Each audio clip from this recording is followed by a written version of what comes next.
RKS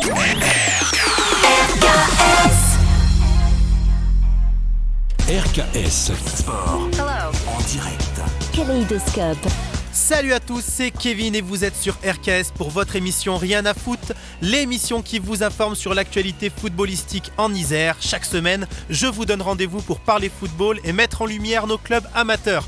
Au programme de cette émission, je reçois aujourd'hui Serge Secato et Nouri Cherad de l'OC Ebin, ainsi que Arnaud Ravix, gérant de la structure L&A Sport. Pendant la première mi-temps de cette émission, je serai avec Serge et Nouri qui nous présenteront leur parcours, leur club et les objectifs de l'OC Ebin pour la seconde partie de saison. Et pour la seconde mi-temps, nous serons avec Arnaud qui nous présentera effectivement la structure L&A Sport, comment ça fonctionne et comment lui est venue cette idée. On en parlera du coup dans la deuxième mi-temps. Et effectivement, on va s'échauffer sur les actualités de la semaine et je vais tout de suite appeler Mathieu Cianci. Salut Mathieu. RKS, l'esprit grenoblois. Salut Mathieu. Salut Kevin. Excuse-moi, j'ai raté un petit peu le coche avec la petite transition. Comment tu vas ? Eh ben écoute, ça va, un peu de repos, ça fait pas de mal. Bah oui, parce que du coup vous n'avez pas joué la semaine dernière, après notamment ce match nul un peu frustrant. Ouais, c'est ça, ouais, on n'a pas joué puisqu'on était exempt en Coupe Laura. Voilà, tout à fait. Donc du coup, comment ça se passe là cette semaine ? Comment tu as préparé le match ? Écoute, on a bien rechargé les batteries déjà la semaine d'avant, on espère récupérer aussi un peu de joueurs qui étaient un peu blessés là du fait de la trêve un peu courte, mais bon, les mecs ont plutôt envie de vite pouvoir tourner la page et enlever la frustration d'il y a 15 jours, donc c'est plutôt bon signe, voilà. Ok, bon, super. Et du coup, quel adversaire vous allez affronter ce week-end ? Alors on reçoit Créaoust, un adversaire qui est promu à ce niveau-là et puis qui est au milieu de tableau, qui est très costaud, une équipe combative qui viendra prendre encore des points pour son maintien, donc encore un énième match compliqué dans cette poule très serrée. D'accord, et au niveau du match aller, ça s'était fini comment ? Le match aller, on avait gagné 4-1, mais c'était un autre match. C'était une équipe qui nous avait beaucoup respecté, nous craignait beaucoup, venait découvrir un peu ce niveau. Là, ça ressemblera, à mon avis, pas du tout à ça, loin de là. Voilà. Donc, je m'attends pas du tout au même résultat. Et du coup, c'est ce que tu vas dire à tes joueurs, je suppose. Ouais, mais ils le savent. Je pense qu'ils ont beaucoup appris du match de Côte Chaude et c'est plutôt une bonne chose. Ok. Est-ce que tu peux nous donner la date et l'heure du match et le lieu, s'il te plaît ? Eh ben écoute, ce sera dimanche à 14h30 et pour le terrain, ce sera très probablement une nouvelle fois le terrain synthétique. Voilà. Ok. Et ben voilà, j'invite à tout le monde qui veut voir un beau match de foot vous rendre visite du coup aux côtés de la CC Ciné de Mathieu Cianci. Bah écoute, merci Mathieu, on se retrouve la semaine prochaine. Excellente semaine à toi. Merci, bonne émission, salut. Merci, salut. RKS Sport. Hello. En direct. Kaléidoscope. Alors dans le reste de l'actualité, en National 3, Limonest a perdu sur son terrain face à Bourgoin. En Régional 1, le GF38, la réserve, a fait match nul contre Aix-les-Bains. La Régional 2, poule E, JR a fait match nul contre Tarentaise 1 partout. Et en Régional 3, la poule G, le Verseau a gagné 2-1 face à Rhodia-Péage. Et la Vallée de la Grèce s'est imposée 3-1 contre Chaponnet-Marennes. Voilà pour les principales actualités de la semaine. Sans transition, j'accueille comme promis Serge Secato et Nouri Cherad. Bonjour à tous les deux. Bonjour. Merci d'être là. Alors, on va expliquer un petit peu le contexte. Pierre-Jean Garcia devait être mon invité aujourd'hui. Il est souffrant, on lui souhaite un prompt rétablissement, mais vous l'avez remplacé au pied levé il y a quelques heures de l'enregistrement, donc merci beaucoup. Merci. Donc, du coup, je vais vous expliquer un petit peu le concept de l'émission. Donc, vous êtes là pour effectivement représenter le club des Bains. Donc, moi, l'interview va se passer un petit peu en deux temps. Dans un premier temps, je vais vous laisser vous présenter le club. J'ai quelques questions, notamment sur ce club important, parce que j'ai regardé un petit peu le nombre de licenciés depuis pas mal d'années. On est quand même face à un gros poids lourd du football isérois. Donc, je suis très content de vous avoir avec moi. Et donc, dans la deuxième partie, on fera plus un jeu de questions-réponses un petit peu fun, pour se détendre avant de se quitter. Ça vous va ? Merci. Bon, c'est super. Alors, je vous laisse du coup vous présenter. Serge, Nouri, je vous laisse... Alors, moi, c'est Serge Secato, je suis secrétaire au club. Oui. Donc, je m'occupe de toute la partie licence. Oui. Donc, je peux vous en parler, puisque là, on est à 691 licenciés. Exactement. C'est énorme. On est le premier club de l'Isère. Ouais. Devant le GF38. Devant le GF38. On a 6 équipes en ligue. Oui. Et une équipe U13 qui va monter en critérium, parce qu'ils ont créé la raison de critérium. Donc ça veut dire qu'on va jouer au niveau département, au niveau ligue, avec 7 équipes en ligue, ce qui est énorme pour un seul club, quoi. Oui. Seul le GF38 a ça, quoi. D'accord. Ouais, ça Donc donne l'offre de l'OC Bain, Oui. c'est quand même de jouer au plus haut niveau des jeunes. D'accord, ok, donc vous misez beaucoup sur la jeunesse. Et Ouais. ça fait combien de temps que tu es secrétaire du club ? 4 ans, 4 ans, d'accord. 4e année. Et avant, tu étais déjà dans le club ? Non, avant j'étais au GF38. D'accord, ok, donc du coup, tu peux bien faire la comparaison Ouais. entre les deux Oui, clubs. c'est à peu près les mêmes caractéristiques du club. Oui, Les objectifs sont pas tout à fait les mêmes parce que nous, on est quand même amateurs, entre guillemets. Oui. Mais eux, c'est beaucoup plus axé sur le professionnalisme que nous, on n'a pas, quoi. d'accord, ok. Et du coup, Nouri, je te laisse te présenter. Voilà, Nouri Chirad, ça fait ma 3e année que j'entame à Hébin. Je suis responsable de l'école de foot. Oui.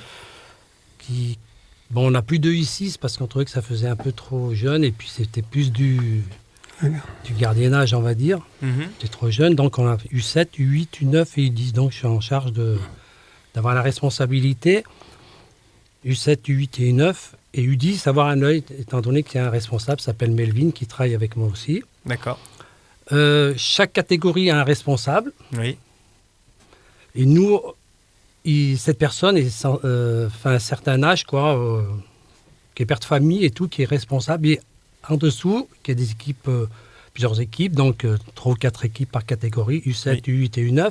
d'accord, Et là, on met des joueurs du club. De D'accord. manière qu'ils deviennent, qu'ils apprennent à être éducateurs, de connaître et tout, ce qui fait que on travaille dans la sérénité avec tous ces éducateurs, responsables par chaque. D'accord. Donc en U7, on a Fred, oui, U8, il y a Mokrane, oui, et on avait un garçon qui s'appelait Karim, qui Oui. venait du GF38. d'accord, Moi, je viens du GF38 aussi, entre D'accord. parenthèses. Je suis Ok. resté quelques années aussi avec Comme Serge. Serge, ouais. Ouais, voilà. Hmm. Et ce garçon, au mois de décembre, il a trop de travail. C'est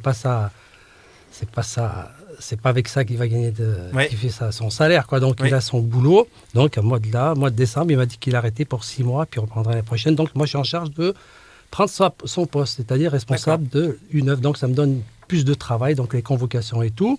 Mais ça se passe très bien, voilà. d'accord, Et on a, comme partout, comme dans tous les clubs, on rêve tous que nos enfants deviennent des professionnels. Donc, c'est des choses à gérer, Oui. ainsi que des enfants. oui, C'est pas uniquement du football, on va dire, c'est un club famille. oui, On s'intéresse beaucoup à que l'enfant s'épanouisse. oui, Ça, c'est très important pour nous. Et puis, par moi, c'est la pépite, il y a une qualité. Pourquoi pas devenir un bon joueur de foot, on va dire professionnel, parce que c'est compliqué quand même d'arriver au bout. Mhm. Mais que le gamin prenne du plaisir à venir, pas avec la peur au ventre. Voilà, notre travail est plus basé sur le social. Puis D'accord. après, voilà, D'accord. Et au niveau du coup de ton parcours, donc tu as parlé effectivement, Mhm. ça fait combien de temps que tu y es ? c'est ma 3e année. 3e année, avant tu étais au GF38 Chef 38, ouais. Tu as toujours été au GF38 ou tu as eu aussi un... Oula, non, Oui. j'étais au GF38. Avant, j'ai travaillé avec Serge. On est resté quand même 3 ans Mhm. à l'ESSM. D'accord, Après une fusion, la commune a demandé qu'il y ait une fusion avec tous les clubs de Le Saint-Martin-d'Air, Oui. les Martinérois, lui Oui. au Portugal. Donc nous, ça nous intéressait pas, on va dire. Oui. C'était pas notre objectif, surtout qu'on avait fait un gros boulot au niveau de l'école de foot. Et puis là, on se retrouvait avec des gens que... En fait, ça n'a pas été une fusion, ça a été une absorption. On s'est fait, D'accord. voilà. Ouais. Vous Faut êtes fait être clair. manger. Ouais, voilà. Comme...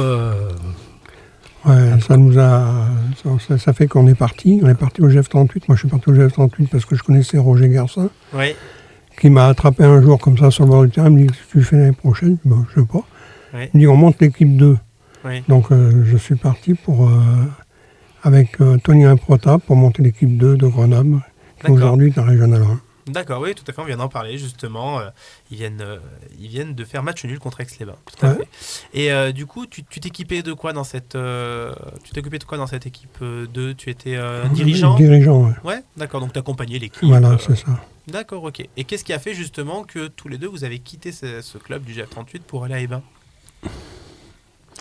L'ambiance. L'ambiance Ouais. D'accord. C'est envie de- compliqué, Grenoble. Bon, enfin, Ouais. c'est pas l'ambiance, mais c'est la manière dont ils travaillent. Nous, on n'est pas comme ça. Nous, on est très convivial. Oui, On aime pouvoir dire les choses comme on les pense. oui. Et à Grenoble, c'est pas toujours très bon de dire ce qu'on pense, quoi. D'accord, ok. Donc vous voulez vous rapprocher en fait plus du côté familial, Ouais. club entre guillemets, Festif, local. le côté festif aussi. Oui, Le foot, à ce niveau-là, au niveau des jeunes, c'est marrant. Oui. Moi, j'ai fait une année avec les U15 élites. Oui, Ça a été génial, quoi. Oui. C'est une de mes plus belles années. d'accord. Mais après, il faut qu'on rentre dans le moule. Et moi, je suis pas un gars qui rentre dans le moule, quoi. Oui, d'accord. Et ok. on est parti à cause de ça, quoi. Bon, pas de souci. Et du coup, donc tu me disais, Nourri, qu'il y a pas mal enfin, il peut y avoir des joueurs effectivement qui arrivent, qui ont des entre guillemets des objectifs élevés au niveau de leur carrière, qui aspirent à être peut-être professionnels un jour. Comment vous travaillez vous quand ça se passe, quand vous rencontrez justement des pépites comme tu viens de me le dire? Est-ce que vous avez des relations avec des clubs qui permettent de les faire monter? Moi, personnellement, non. Après, moi, il y a un gamin qui sort du lot. Oui, Je les mets toujours en garde, les parents et les enfants. oui, Toujours. C'est ma première chose. Et Je tu leur dis quoi? là, attention, c'est clair, on vous a contacté, un club de Ligue 1, ce que vous voulez, mais attention, allez-y, à petits pas, il ne faut pas vous emballer très vite. oui, Il est préférable de travailler bien à l'école. oui. Et puis, ma foi, c'est une opportunité, pourquoi pas? Parce que j'en ai vu pas mal qui ont joué qui ont espéré, qui ont été dans des clubs pro, puis après on les a revenus dans la région, et puis Ouais. tous les rêves sont tombés, quoi. Il faut savoir que pratiquement chaque année, on a 2 joueurs qui partent dans les clubs pro, quoi. D'accord. Mais c'est les clubs Mais pro qui les démarchent. Qui les démarchent. Ah ouais, Alors, il faut savoir que tous les samedis, tous les dimanches, comme on est en ligue et qu'on rencontre d'autres clubs de ligue, Oui, tous les recruteurs viennent nous voir. oui. Donc, que ce soit Saint-Étienne, Lyon ou d'autres clubs viennent nous voir et ils repèrent les joueurs. D'accord. Après, nous, on n'empêche pas les gamins de monter. Pierre-Jean, il n'empêchera jamais quelqu'un Oui, de partir. oui, Et donc, au contraire, même si on peut le pousser, on le poussera oui. dans les conditions qui sont les meilleures pour lui, quoi. Oui, l'idée c'est de l'accompagner. Voilà, vraiment. c'est de l'accompagner et d'expliquer aux parents quel est le parcours du combattant qui s'affronte pour eux, quoi, parce que c'est un parcours du combattant. D'accord, ok, ça marche. Et ça passe du coup par l'accompagnement aussi des parents. Hein, on en parlait un petit peu en off, des fois c'est pas évident. Donc moi j'aimerais que vous m'en parliez un petit peu de comment on gère effectivement les joueurs et les entourages de ces joueurs pour essayer de les faire grandir déjà, parce que ça reste des enfants, et de les faire arriver dans ces clubs pro dans les meilleures conditions. Après, chaque club, chaque personne a sa façon de travailler. Oui, Moi, la mienne, c'est toujours, quand il est gamin, on va pas dire banaliser, mais presque. Moi, je veux que le gamin, il vienne, il s'épanouisse avec ses copains. oui, Il a de la qualité. Et après, à partir de 13 ans, c'est la formation. On sait qu'il a des qualités pour aller plus haut, comme le petit Anthony, là. Oui. Anthony. Ouais, voilà. Bon, on c'est a un gamin qui va partir à Nantes. d'accord, Voilà, super. ouais. il va, voilà, donc ce gamin, il faut le laisser qu'il s'amuse. Parce que si on commence à lui dire, Oui. il va être perdu à l'école, il ne va plus rien faire. Il va dire, moi, je vais devenir professionnel. Puis après, Oui, Puis les parents aussi, les parents, hein, c'est quoi? C'est issu des quartiers défavorisés, en règle générale, où c'est pas le fils d'un ministre qui va devenir... ça, vous le comprenez très bien. Oui. On envoie nos enfants... moi, je sais que...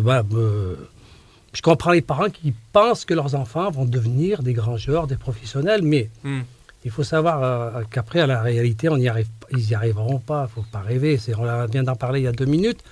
Mais c'est-à-dire, vous n'avez pas eu vraiment un joueur qui a réussi à percer, que vous avez croisé? Si, de débat, il y a Tinan Oui. et Biancardini. D'accord, ok. Oui. D'accord. Qui sont passés qui ont fait le cap, qui sont passés en Ligue 2, quoi. D'accord. Mais de Ligue 1, non, mais bon, en Ligue Bon, 2. c'est déjà bien, Ligue 2. c'est Ligue déjà 2, bien 2 joueurs en professionnel. Ligue 2 de Hébin, c'est des joueurs qui ont été formés au club, hein, qui étaient dans le club au niveau des jeunes. D'accord, bon, c'est déjà bien.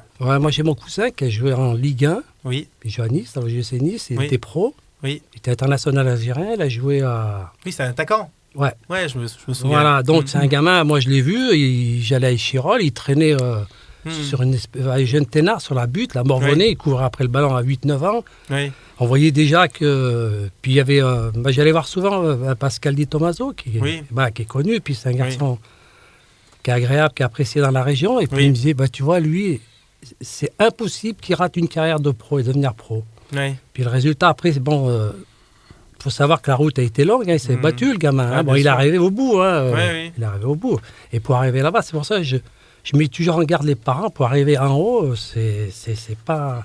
Ils sont des milliers ou même des millions des fois à Ouais. aspirer à ça. Et puis il faut savoir aussi que dans les clubs pro, la qualité du gamin ne passe pas toujours par uniquement la qualité footballistique. Il y a la qualité à la fois des parents et à la fois du gamin par lui-même. Le D'accord. comportement compte maintenant beaucoup plus. Oui, bien sûr. Bien Et sûr. avant, on ne regardait pas trop le comportement parce qu'on disait il est bon, donc on le prend. Oui. Maintenant, comme ils sont tous bons, Oui. parce que le problème, c'est que la qualité des jeunes aujourd'hui est tellement...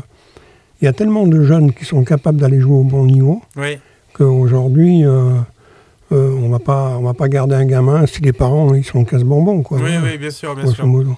D'accord, ok. De toute façon, Oui. moi j'ai toujours cet exemple, c'est que j'ai vu, on a vu Marseille perdre contre Grenoble, c'était une belle équipe. Oui. Hein. Et en face, on avait un garçon comme... moi j'ai regardé le match, j'ai pas été, j'étais à la maison, j'ai envoyé un garçon comme Hugo Cianci, c'est Oui. un gars qui aurait pu jouer facilement en Ligue 1. Oui. Pour moi personnellement, Oui. ça veut dire que, comme il dit Serge, il y a beaucoup, mais après il y a beaucoup de choses qui entrent en compte, le comportement, Oui. faut bien travailler à l'école. Et il y a plein- il y a- Et travailler aussi, toujours chercher à football, s'améliorer. Parce que ouais. le talent, ça ne suffit pas. Il Ouais. faut- Et puis ça tient à rien. Après, maintenant, qu'est-ce qu'on demande? On demande des joueurs très très physiques. Hein. Oui. Alors il y a un travail énorme. Il faut faire des sacrifices. Oui. Il y a des gamins qui font des sacrifices énormes, ne pas sortir, ses copains ils Oui. sortent et tout. Faire un choix, quoi. Il y a un choix à faire. Tout à fait, tout Ouais. à fait. Et du coup, donc toi, tu es responsable de l'école de foot, donc c'est-à-dire effectivement que toi, tu as un regard assez large sur toutes les catégories que tu as citées un Tout peu à fait, plus tôt. oui. Mhm. Et ça consiste en quoi ton rôle? C'est-à-dire de venir quand même jeter un œil aux entraînements de temps en temps, de regarder les plannings aussi des entraînements qui sont prévus? Moi, je suis là pour l'épanouissement de l'enfant. Oui, Là, on a une fille qui est arrivée, elle vient d'Afrique. oui, Jamais joué au foot. La première fois qu'elle est arrivée, elle avait un pantalon normal, Oui. civil, Mhm. une veste doudoune. Oui. Et moi, mon regard est là-dessus. Et elle veut jouer au foot. D'accord. Moi, mon travail, c'est qu'elle arrive, qu'elle ne soit pas rejetée, Oui. qu'elle vienne. C'est son sport favori et qu'elle s'épanouisse. Voilà. D'accord. Et après, il y a des joueurs qui sont plus dégourdis d'autres. Je ne dirais pas le mot fort parce que c'est un mot qui... Je ne veux pas entendre parler Oui. de ce mot. Oui. Moi, quand j'entends des parents, on me dit « Ouais, lui, il est fort. » Et ça, c'est pas... Et puis ça veut rien dire. Il y en a plein, tout à- comme on l'a dit, il y en a plein des joueurs. Voilà. Ouais, des joueurs Moi, de fort. cette sûreté, il y a des gamins plus dégourdis que d'autres. Oui, Voilà, puis les gamins sont méchants entre eux. oui, Ouais, t'es pas fort, tu sais pas jouer et tout. Puis moi, mon rôle, c'est d'aller voir les éducateurs, dire faites attention, le comportement de certains gamins. Mhm. Il y a beaucoup de choses qui entrent en compte. Attention, et des gamins qui ont des problèmes de santé, il faut faire attention aussi. Il y a une grosse responsabilité de ma part, Oui, ainsi que les référents de chaque catégorie. Il n'y a pas que le foot. Hein. oui, Il y a des enfants dont les parents ils se déchirent. Le Oui. gamin, il vient là, il est complètement largué, il faut le repérer, il oui, faut s'occuper de lui. oui. Il faut lui donner sa chance, pas d'être professionnel, c'est faux, qu'il vienne et qu'on s'occupe de lui, et Oui. que pendant 1h30, le gamin, il s'épanouisse, il oublie ses problèmes de à famille. fait. C'est vrai. Mhm. Surtout le contexte actuel, il est très délicat. D'accord. Voilà, nous à EBA, moi c'est dans mon entretien avec Pierre-Jean qui m'a appelé, je dis voilà, moi, il y a le football, oui, certes, Oui, mais moi, il y a l'épanouissement de l'enfant oui. qui est très bien à l'école, il vient ici, il prend 1h30 de bonheur. Mhm. Voilà, je veux pas qu'ici, puis on lui dit oh, tu sais pas faire un jongle, tu sais pas faire Oui, 3 oui, bien jongles, sûr. ça c'est pas mon truc. D'accord, ok, ça Voilà. marche. Et du coup, plus largement au niveau du club, rapidement avant qu'on fasse une petite pause, quel est l'objectif aujourd'hui du club de Hébin Au niveau des jeunes. au niveau de l'équipe 1 plutôt Ben, maintenant? alors l'équipe 1, on n'a pas trop de... On a une grosse difficulté là actuellement. Oui, Mais bon, je pense qu'on a une équipe de jeunes derrière qui arrive. Il y a 5 équipes de jeunes qui jouent en Ligue. ah oui, Donc avec ça, si on n'arrive pas à trouver des éléments pour les années suivantes, ça serait dramatique. Donc je pense que la formation qui est faite au niveau des jeunes, passe par là, elle est très bonne. Et normalement, ça va automatiquement se rayonner sur l'équipe 1. oui. Pour l'instant, ce n'est pas le cas. Mais je pense qu'avec des joueurs, notamment des U20, des U19, des U18, qui jouent tous en Ligue aujourd'hui, on doit arriver à trouver quand même quelques éléments au milieu de tout ça, capables de jouer en R3 en senior, quoi. Dans les années à venir, ouais, je pense, parce qu'il D'accord. il faut reconnaître qu'il y a un très très gros travail, on va même dire un travail très intelligent de la part de Pierre-Jean, c'est que bon, il y a une équipe 1, c'est vrai, elle est en place, mais derrière, il y a des gamins, ils ont d'énormes qualités, et puis eux, je pense qu'on va être je pense pas me tromper, je pense qu'on va être un des meilleurs clubs de la région dans les années à venir en senior. Hein. Ouais. Il y a beaucoup de clubs aujourd'hui qui fonctionnent comme ça, peut-être à moindre échelle, mais Ouais. beaucoup de clubs qui me disent que quand ils sont en difficulté justement au niveau des équipes seniors, ils repartent effectivement à la base, c'est-à-dire à la formation. Ah bah là, Ils oui. essaient de former des bons joueurs pour après effectivement faire profiter les équipes seniors à avoir des objectifs sur le long terme. Parce que du senior, finalement, si on se calque que sur ça, ça fait quand même beaucoup de court terme au final, parce que les seniors, des fois, ça vient, les joueurs viennent, repartent. Alors que quand on garde un joueur depuis qu'il est, entre guillemets, petit, jeune, et ben effectivement, et qu'on le garde au club, il a un attachement après qui se crée, et Bien sûr. peut-être aussi que c'est Il plus jouera facile. dans de bonnes conditions parce qu'avec ses copains, c'est son club de cœur, c'est Ouais. le club où il a évolué. Alors que moi, je vois, bah, tiens, il y a lui, il va signer là, lui, il va Oui. signer là, puis j'apprends l'année d'après, il n'est pas resté. Oui. Il ne s'est pas adapté. Oui. Le mieux, c'est de construire D'accord. en jeune. Non, et puis mais après, même, j'ai discuté lundi justement avec Pierre-Jean. Il m'a dit, on a trop de jeunes de qualité pour rester au niveau de R3, quoi. Mhm. Mais il va falloir tout reconstruire, tout remettre à plat. Exactement. Et là, bon, on est passé par des défaites qu'on n'aurait jamais dû faire. On est passé par des joueurs qui sont venus un peu ici, ils sont venus à Hébin, mais ils sont que passés à Hébin. Mhm. Et on a très peu de joueurs qui sont... déjà, il faut arriver à les garder. Oui. Et après, il faut qu'ils passent le cap du senior. Oui. Ça, c'est toujours un peu délicat parce qu'entre les jeunes, ils aiment bien jouer entre eux. Après, quand ils sont seniors, ils se retrouvent un peu tout seuls au milieu d'un groupe. Oui, bien sûr. Donc, c'est toujours un peu délicat. Tout à fait. Mais je pense que l'année prochaine, on va repartir sur de bonnes rails. On va essayer de conserver cette équipe en R3. Oui. On va tout faire pour ça. Et puis après, Le reste suivra. Et on suivra ça avec intérêt, Tout à fait. justement, dans les années à venir, justement, puisque le projet, effectivement, comme on l'a dit, c'est de construire l'avenir dans ce club. Mais vous restez avec nous, messieurs, on va marquer une courte pause musicale avec un morceau que Serge a choisi. Il s'agit du morceau Quelque chose de Tennessee de Johnny Hallyday. Hein, donc, je suppose que tu es un grand fan de Johnny. Oui, tout à fait. Ouais. Voilà, donc ça va nous faire un petit peu du bien. Merci d'avoir choisi ce morceau. On vous retrouve dans quelques minutes après ce titre choisi par Serge sur RKS. RKS.